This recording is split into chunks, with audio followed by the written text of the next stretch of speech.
Picture this.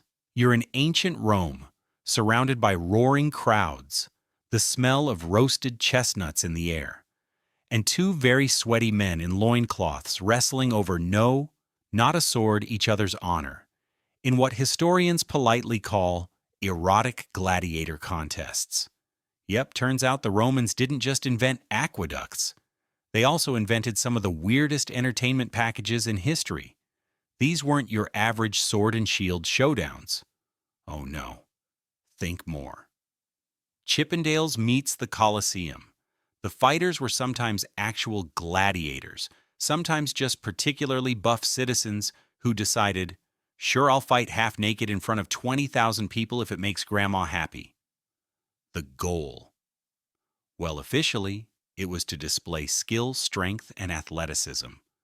Unofficially, it was basically a public thirst trap. The matches often had theatrical elements, oiled bodies, exaggerated poses, and suggestive taunts. And because Rome loved mixing sports with scandal, these bouts often had wagers gossip, and the occasional senator trying to discreetly reserve front-row seats. It gets even stranger, these events weren't always purely for entertainment. Some were tied to fertility festivals like Lupercalia, where the line between sports event and awkward public dating ritual was blurry, very blurry.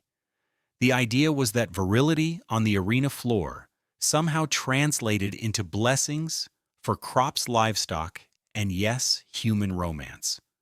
Of course, not everyone approved.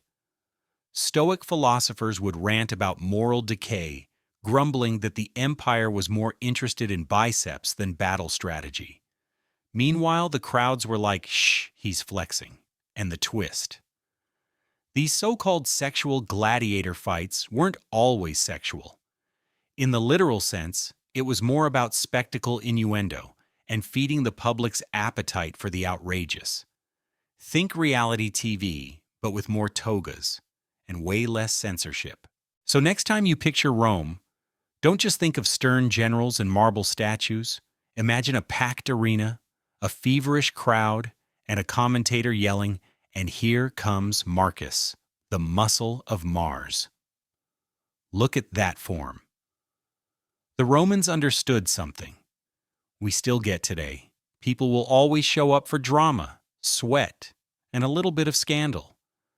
Who knew the road to empire was paved with aqueducts and awkwardly oiled gladiators?